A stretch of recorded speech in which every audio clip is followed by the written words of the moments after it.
Esto es una selección, no es una elección. Vota el Consejo de Seguridad solamente, votan los 5 países permanentes, que son los que tienen derecho a veto para cualquier candidato, y los 10 elegidos, no permanentes.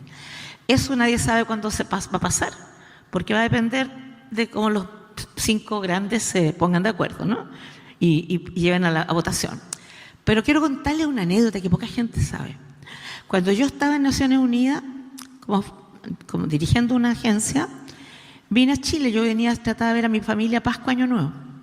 Y cuando yo venía, el presidente Piñera siempre me invitaba a reunirme para conversar distintos temas, para que uno le diera opinión o le sugiriera cosas.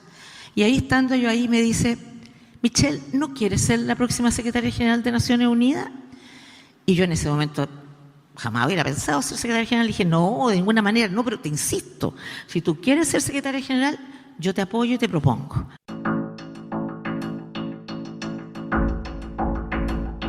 Esto es Más 569, el podcast, en Spotify y en YouTube. Soy Jorge Garretón. Partimos con un nuevo episodio.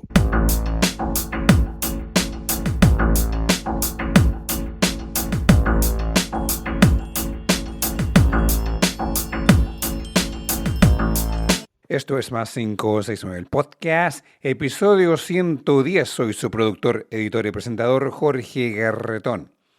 Es lunes 6 de abril. Ayer domingo fue el día del conejo con sus huevos de chocolate para todos los niños y niñas y también para los más grandes. Como sabes, Más 569 el podcast está disponible en Spotify y en YouTube. Para continuar con el desarrollo de Más 569 el podcast como medio opinante en política y economía, necesitamos de tu participación en YouTube. Necesitamos tu like. En Spotify selecciona el símbolo más para que así puedas invitar a otras personas para que sean al podcast. Por eso es importante que des like, que comentes, te suscribas y compartas. En este episodio, ya con el fin de semana en el retrovisor, José Antonio Kast en Buenos Aires, Michelle Bachelet en Valparaíso, y en Viña del Mar entrevistamos a Christian Dournay, un importante asesor en comunicación política. Vamos al episodio 110 de Más 569, el podcast.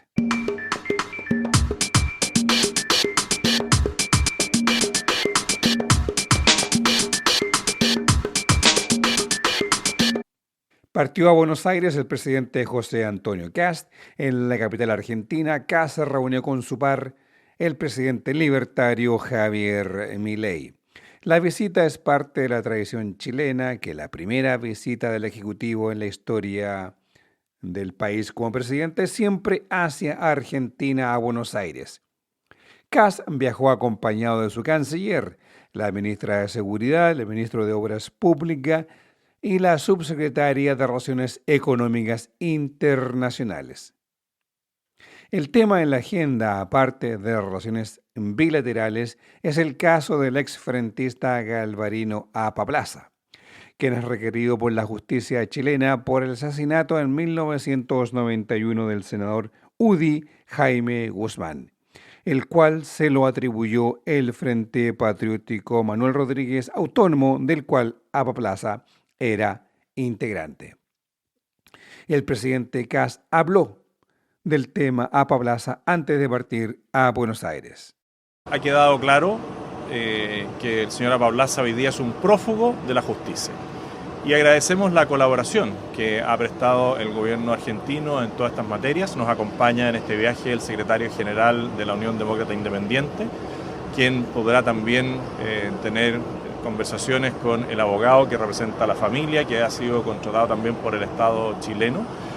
Y más allá de lo que diga la defensa de un prófugo de la justicia, todos hoy día saben quién es quién. Si alguien como el señor Apaplaza ha estado por tantos años evadiendo la justicia y hoy día además se da a la fuga, señalando que en Chile no hay garantías para un juicio justo, creo que el mundo sabrá quién es quién.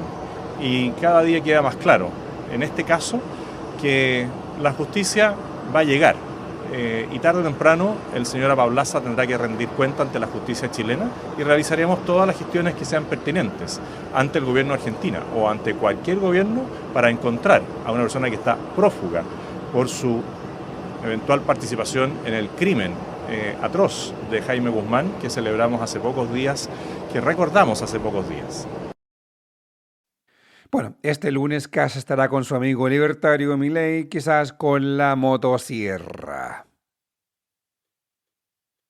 Michelle Bachelet esta semana pasada participó en una charla pública de mujeres pioneras en la Universidad de Valparaíso. En un auditorio lleno de estudiantes universitarios y universitarias, la expresidenta compartió escenario en esta charla pública con la rectora de la Universidad de Chile, Rosa Debes, y la presidenta del Banco Central, Rosana Costa. Las tres mujeres son las primeras en ocupar estos cargos en Chile. Durante su exposición, Bachelet habló de las realidades que las mujeres líderes deben enfrentar, obstáculos que los hombres no enfrentan, porque no son exigidos como las mujeres, quienes siempre deben demostrar sus competencias, siempre y ser siempre, valga la redundancia, objeto de escrutinio, de la forma como visten, de la forma en que hablan, de la forma en que opinan, si tiene más o menos peso, esos temas completamente accesorios al cargo. Habló Michelle Bachelet de la Agenda 2030, donde uno de los hitos por lograr es la igualdad de género. Además, habló de su candidatura a ser secretaria general de Naciones Unidas. Uno de los objetivos de desarrollo sostenible de la Agenda 2030 es justamente la igualdad de género. Nos quedan menos de 4 años para este plazo. No lo vamos a cumplir plenamente, pero yo creo que eso no nos tiene que hacer rendirnos, sino por el contrario, tener más energía y fuerza para seguir avanzando por los derechos de las mujeres. Ahora, yo quisiera terminar con 2 temitas. El primero es que cuando las mujeres seguimos luchando por tener espacios de liderazgo y tomas de decisiones, vemos casos muy tristes a mi juicio, como el de la directora de Cernamec, Priscila Carrasco. Y yo quiero decir que las decisiones de Estado hablan de las prioridades. Cuando una autoridad elegida por alta dirección pública, no a dedo, ¿no?, que está además en tratamiento de quimioterapia con un cáncer muy grave y se le pide la renuncia, ¿no es verdad? Yo creo que me preocupa la señal, es una señal súper preocupante del valor que le damos al cuidado, la dignidad y los derechos de las personas y también de las mujeres, sin duda. Finalizo diciendo que existe una voluntad de un grupo de países, de un grupo de mujeres sobre todo, de que la próxima secretaria general sea una mujer de Naciones Unidas.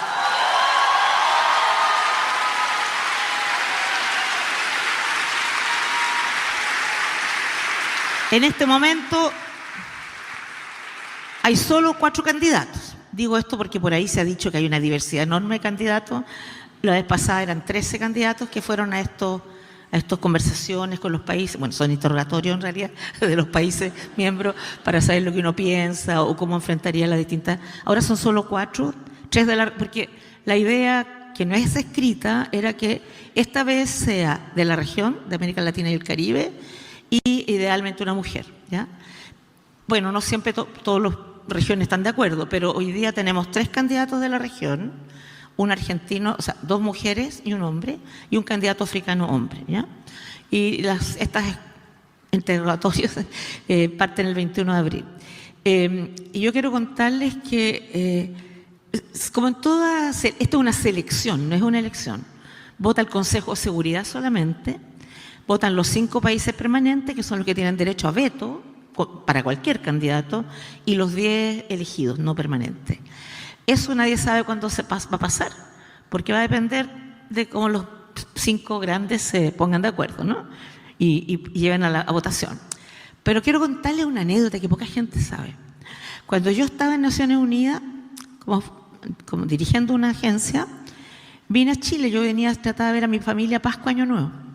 Y vine, y cuando yo venía, el presidente Piñera siempre me invitaba a reunirme para conversar distintos temas, para que uno le diera opinión o le sugiriera cosas.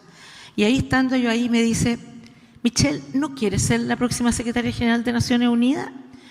Y yo en ese momento jamás hubiera pensado ser secretaria general. Le dije, no, de ninguna manera, no, pero te insisto, si tú quieres ser secretaria general, yo te apoyo y te propongo. Así que está claro. Lo que quiero decir es que cuento con el apoyo de Brasil y México, y espero de otros países. Y vamos a seguir adelante, porque cualquiera sea el resultado, vale la pena darle la pelea, porque la primera mujer secretaria general. Luego, la expresidenta de la República en 2 ocasiones se refirió a temas de desafíos y liderazgo que las mujeres enfrentan, el cual es diferente al masculino, y el liderazgo femenino es particularmente diferente en el sentido que es un liderazgo incluyente. Yo creo que yo no podría identificar un minuto u otro el más difícil, porque cuando uno es presidente siempre es difícil, ¿no? Yo dije una vez y me sacaron la mugre, me criticaron, cada día puede ser peor. Pero después un ministro de otro gobierno me dijo, estoy a punto de inscribírmelo en la piel, esa cosa. Bueno, pero lo digo esto porque yo creo que hay varios desafíos muy complejos. Probablemente yo creo que uno de los mayores desafíos fue ejercer liderazgo, primera mujer en varias áreas, en contextos de alta exigencia política y social, donde muchas veces las mujeres, y no eres tú, Rosana, a las mujeres se nos evalúa con vara distinta. Yo no sé si algún hombre alguna vez lo han descrito por la manera como se viste, ni siquiera estoy hablando de las ideas y las propuestas. Partamos por los primeros prejuicios, cómo se viste, si es una persona grande en edad o en tamaño, ¿no? A mí todas esas cosas se me criticaron permanentemente. Entonces pero también hay un sentido de tratarte como una ciudadana de segunda categoría, ¿no? Entonces, esas cosas son complejas porque, por ejemplo, si yo tomaba una decisión y sentía, y comparto plenamente lo que decía Rosa, obviamente, nadie sabe todo, nadie es experto en todo, requiere trabajar en equipo, requiere con otros mirar las temáticas y ver cuáles son las mejores opciones, ¿no? Y en ese sentido, si tú de repente hay un problema muy complejo que requería tomar el tiempo necesario para no equivocarse, en el sentido de no generar impactos más negativos que positivos, uno no tomaba decisiones. Y si uno era un tema fácil, rápido, tomaba, uno improvisaba. O sea, siempre hay el riesgo, ¿no es verdad?, que te evalúen de una manera distinta. Bueno, pero más que un hecho aislado, yo diría que el desafío fue permanentemente demostrar que una y otra vez que se puede liderar con firmeza, pero también con empatía y con convicciones, ¿no? Yo creo que el hecho de que haya mujeres también tiene que ver cómo uno hace las cosas. Me tocó a mí vivir la etapa de la crisis económica del 2009. Y la primera opción fue decir, esta es la situación económica, vamos a tener desempleo, pero que en esta situación los pobres de Chile no sean los que tengan que pagar una vez más el pato.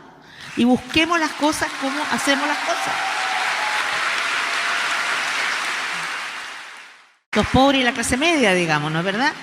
Ahora, puede que no todas las mujeres piensen como yo, eso también es cierto. Pero también pero para mí, ¿saben qué? El liderazgo más importante es el liderazgo con empatía. No es ser simpático. Si además es simpático mejor, pero eso no es lo que se busca. El liderazgo con empatía, lo que yo digo en buen chileno, es ponerse en los zapatos del otro. Es conocer dónde le aprieta el zapato. El conocer sus dolores y saber de qué manera uno, que tiene el privilegio de poder tomar decisiones, puedan ayudar a las personas que están con sus zapatos que los aprieta mucho. Y yo creo que eso, no sé si las mujeres somos más empáticas, hay mujeres muy poco empáticas, ¿no es verdad? Pero en general, dado nuestra propia experiencia de vida, yo creo que nos es más fácil incluir, considerar que la participación es relevante, porque nos implica escuchar a más Escuchar, porque de repente en oficinas cerradas se toman decisiones que técnicamente parecen buenas, pero que pueden ser muy malas, porque están afectando lo que le está pasando a las personas. Entonces, yo por eso creo que es clave conocer, porque claro, una decisión académica no necesariamente tiene que ver lo mejor para la vida. Creo que la autoridad no está reñida con la empatía, ni la firmeza con la escucha. Yo creo que escuchar, dialogar es clave para tomar buenas decisiones. Me acuerdo que una amiga mía la eligieron en una de salud, ella era de la FENATS, la eligieron como dirigente. Me decía, mira, para que me escuchen en las reuniones yo tengo que decir garabato y hablar fuerte. Entonces, cuando yo entré al Ministerio de Defensa, obviamente yo dije, no, yo voy a liderar como soy yo. Y porque yo soy así, yo no voy a estar mostrando otra persona. Entonces, ese es algo que es súper clave, que yo creo que las mujeres tenemos esa capacidad de liderar con autoridad, con firmeza, pero también con la capacidad de diálogo, de escucha y de convicción y de justicia. La presidenta Bachelet en la Universidad de Valparaíso participando en un encuentro de mujeres pioneras. Vamos al break y regresamos con más 569 el podcast con nuestra conversación con Christiane Dournay.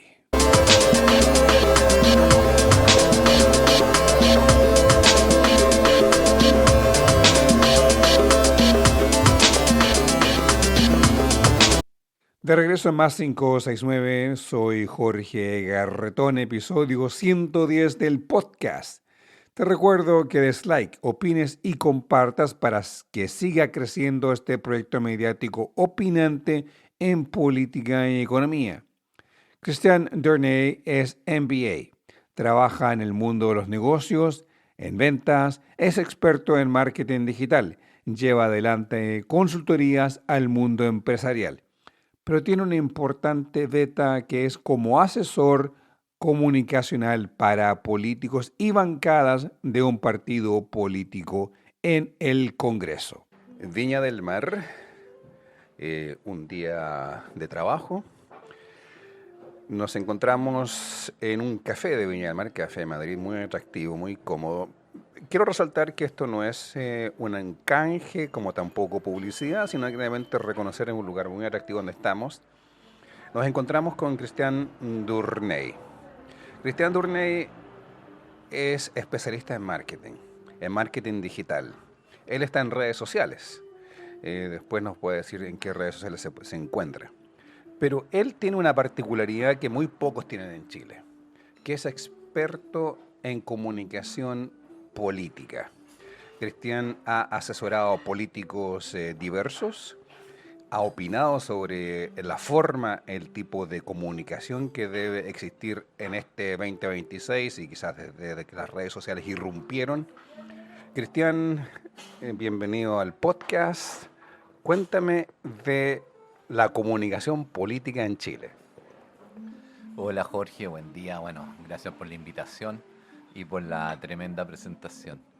La comunicación política en Chile está totalmente alineada con lo que está haciendo la comunicación política en el mundo. Este es un fenómeno global y que está marcada por una fuerte presión por generar contenidos que sean sencillos, digeribles, asequibles, que sean breves y que tengan el mayor impacto posible, para lo cual necesitas construir piezas acotadas y que puedas difundir por ejemplo, redes sociales, que es probablemente la principal plataforma de difusión de ideas políticas hoy en día.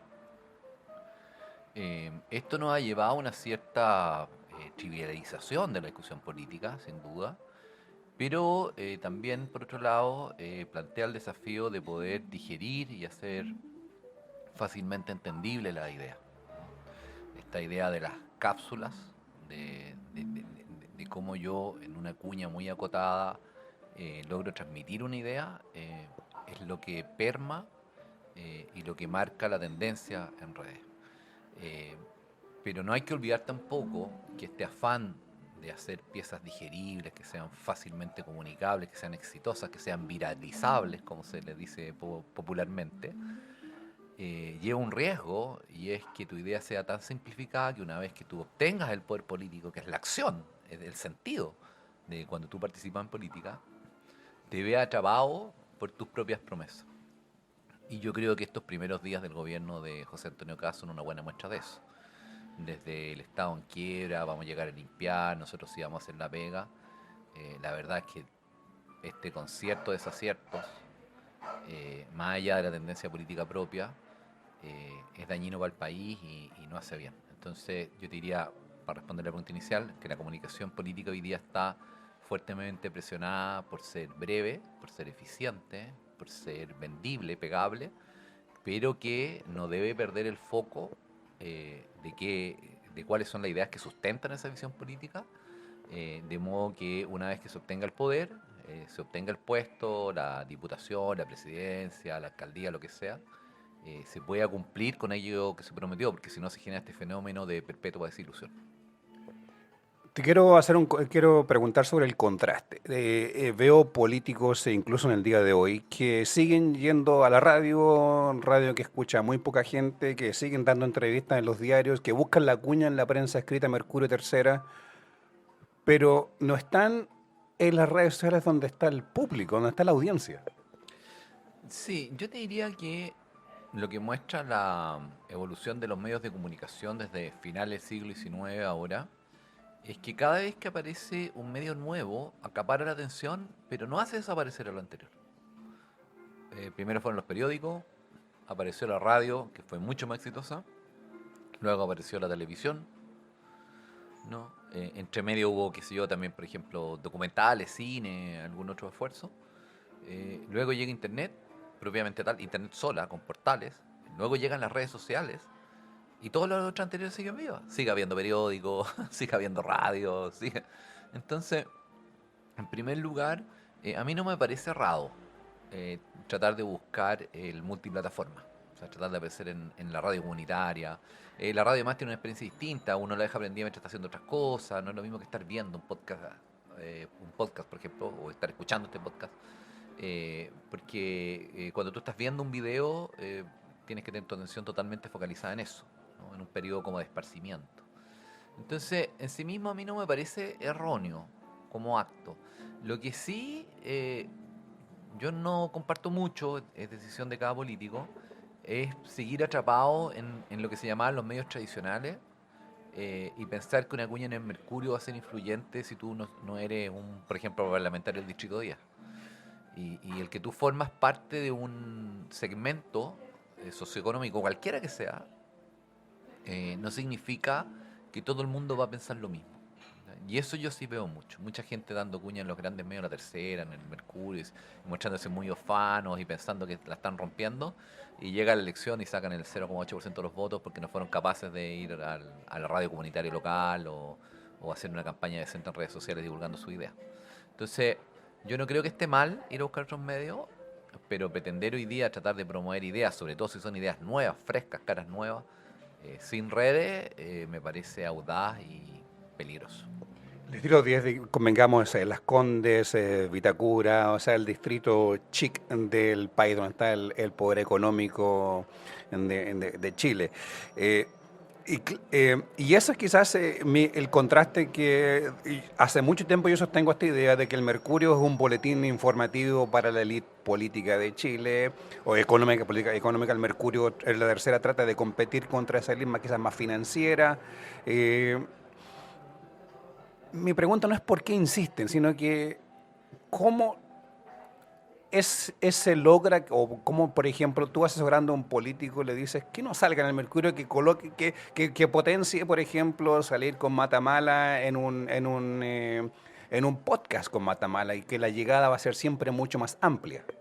Sí, yo nunca le he dicho a alguien que no salga en el Mercurio. De todas maneras te da una visibilidad y una validación con tus pares que es importante. Y puedes efectivamente instalar ideas, sobre todo cuando son ideas más profundas, más técnicas o que requieren acuerdos más transversales. Entonces, trabajando con parlamentarios... Perdón, entonces para anclar ideas. Sí, para anclar sí, para instalar discusiones a ese nivel. Por ejemplo, un parlamentario. A mí no me parece mal aparecer en Mercurio. Lo que está mal es solo limitarse al Mercurio. ¿No? Y tú ves insignes políticos, sobre todo los que son de edad mayor, que son muy aficionados al ser Mercurio y que tienen unas redes sociales donde tienen 3.000 seguidores. Cuando un diputado o diputada joven da lo mismo partido, del que sea, con una campaña inteligente y moviéndose, haciendo unos videos entretenidos, con un buen community manager, una sola persona, tiene 10, 50, 100 veces más seguidores.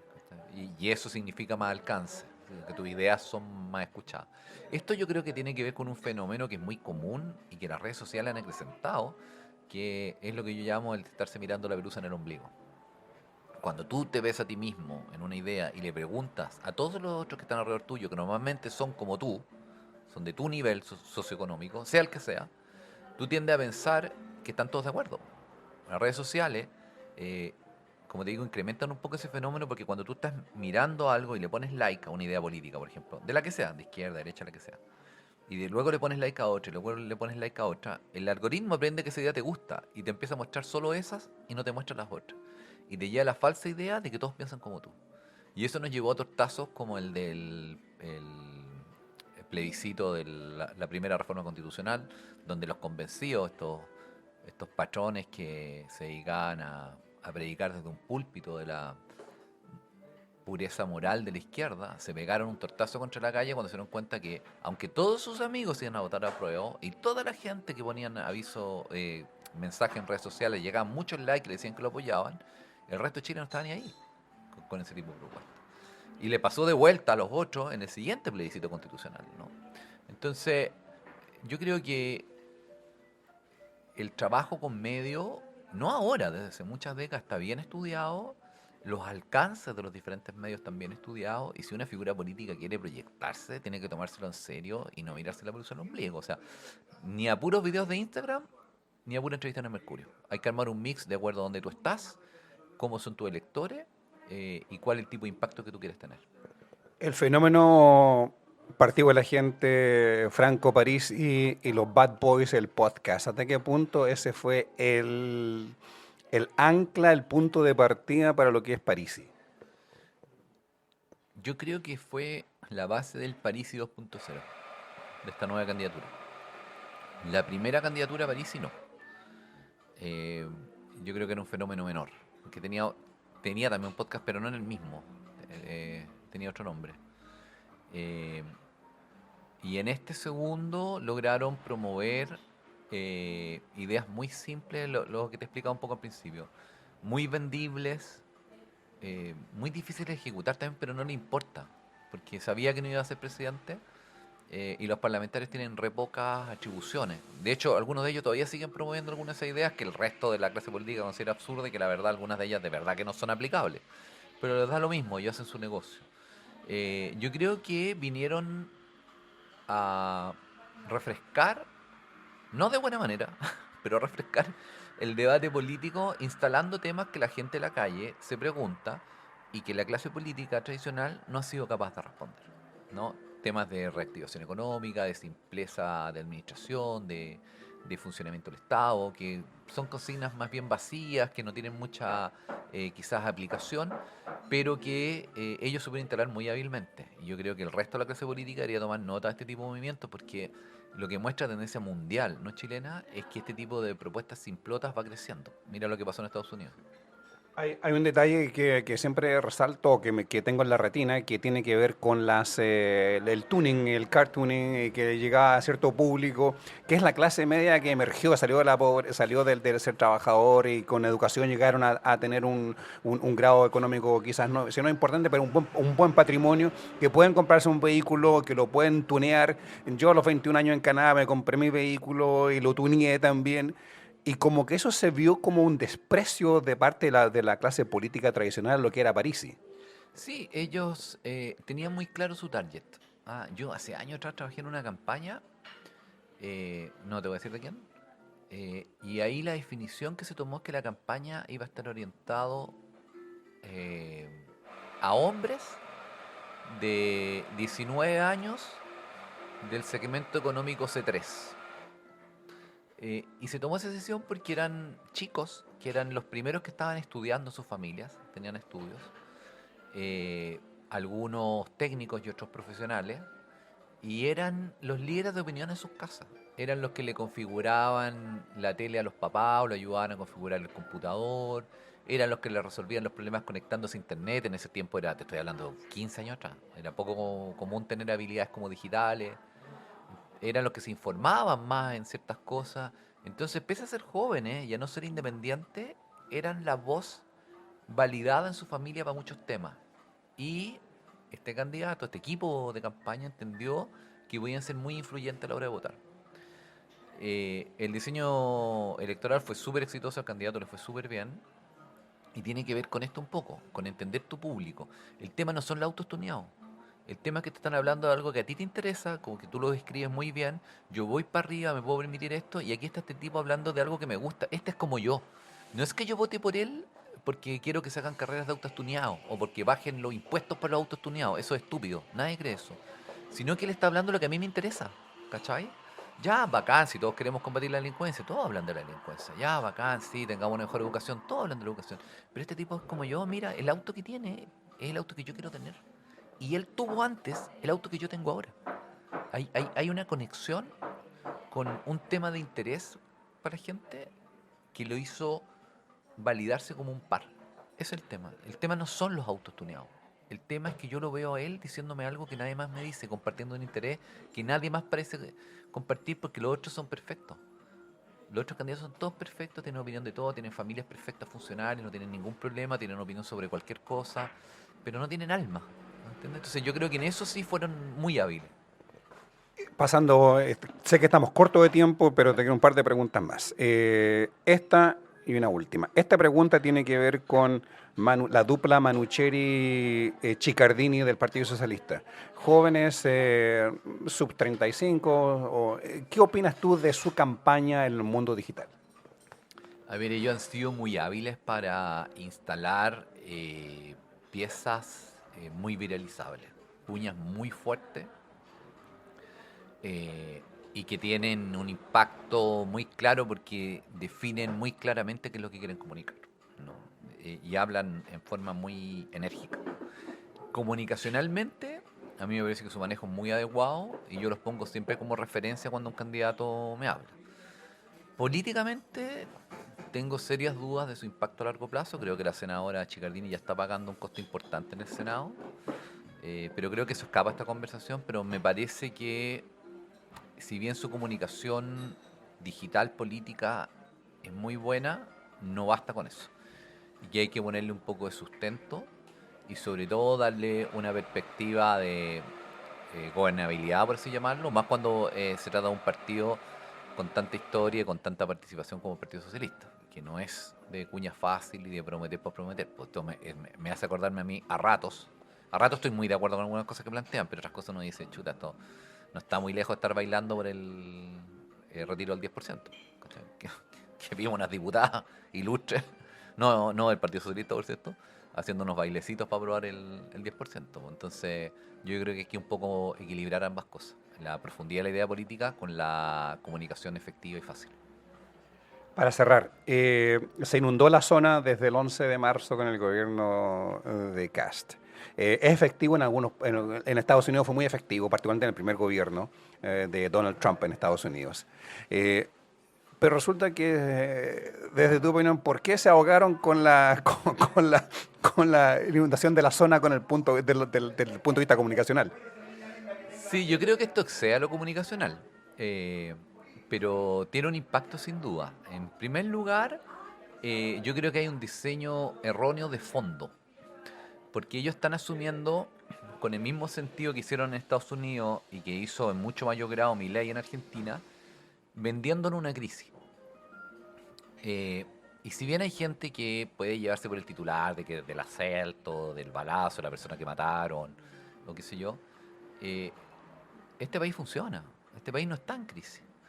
Y la única crisis importante que hemos tenido en los últimos 4 años ha sido que hace una semana nos duplicaron el precio de la benzina. Nos subieron 50% el precio de la benzina. Es lo más fuerte que nos pegamos por lejos, post pandemia. Y es autoridad de ellos. Entonces, yo creo que esto, como te digo, excede la comunicación política, tiene que ver con un sentido, un diseño político erróneo, de tratar de vendernos algo en lo cual ellos creen y que, mirándose la pelusa al ombligo, creían que todo Chile iba a sumarse. Y lo otro es que evidentemente, muy evidentemente, este gobierno no tiene una cabeza comunicacional. Y es evidente. O sea, a mí me da, más allá de que yo no sea su línea, me da ya cringe escuchar a esa pobre vocera.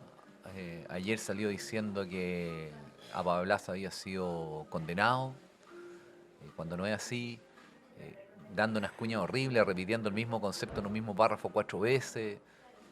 Fue indudablemente un error de diseño político grave poner a alguien que no tenía competencias comunicacionales mínimas, y eso significa que evidentemente el diseño no lo está haciendo ella, pero ella tiene el control de los medios. Entonces ahí hay algo que no va a funcionar. Más encima, el encargado de SECOM parece que no es muy atinado políticamente tampoco, está preocupado, como te decía al principio, de la cuña fácil, el Estado en quiebra, que tuvo que ser hasta el presidente a desdecirse del tema. Habla de un equipo que no tiene profundidad política, no tiene capacidad de hacer un diseño comunicacional de una bajada política. La comunicación nunca define la política. La política la define el jefe, el político, ya sea el presidente, el comité asesor de peso, el ministro sectorial respectivo. Y la comunicación hace la bajada, no puede hacer la definición. Pero cuando no hay un diálogo apropiado y no hay un diseño estratégico, pasa esto. Yo creo que esto solo va a empeorar. Y creo que Kast va a tener que hacer un cambio de gabinete muy pronto. Y se va a ver muy debilitado por esto.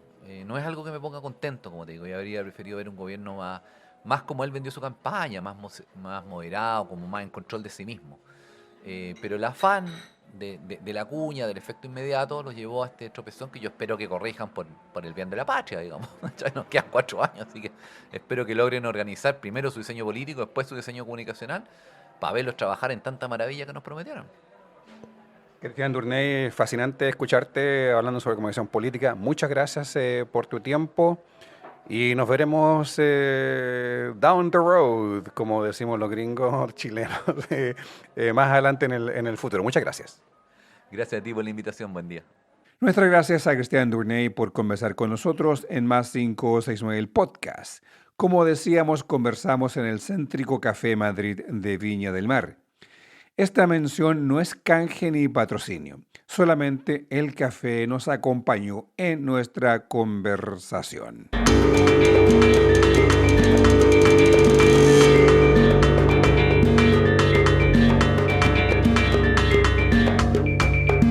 Ponemos fin al episodio 110 del podcast Más 569. Soy Jorge Garretón. Para el desarrollo de este medio especializado en política y economía, requerimos contar de tu participación. En YouTube te invito a dar like. En Spotify selecciona el símbolo más. Así un mayor número de personas pueden acceder al podcast. Por eso la importancia de tu ayuda. Además, comenta, suscríbete y comparte. Estamos en las redes sociales como Más 569 Podcast. En TikTok compartimos cápsulas de 3 minutos con notas relevantes de la política y economía del país. Puedes acceder a ellas visitando Podcast Más 569 o los shorts de YouTube. Estamos en otras redes sociales como Más 569 Podcast. Les deseo una muy buena semana. Nos vemos este día viernes. Es abril y el otoño ya está presente.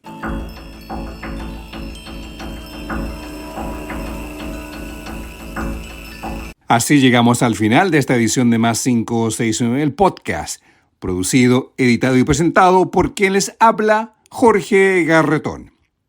La música que acompaña el podcast es cortesía de Edgardo Moreno. La música acompañada en la presentación y salida de este podcast lleva el nombre de Too Cold del álbum Drips.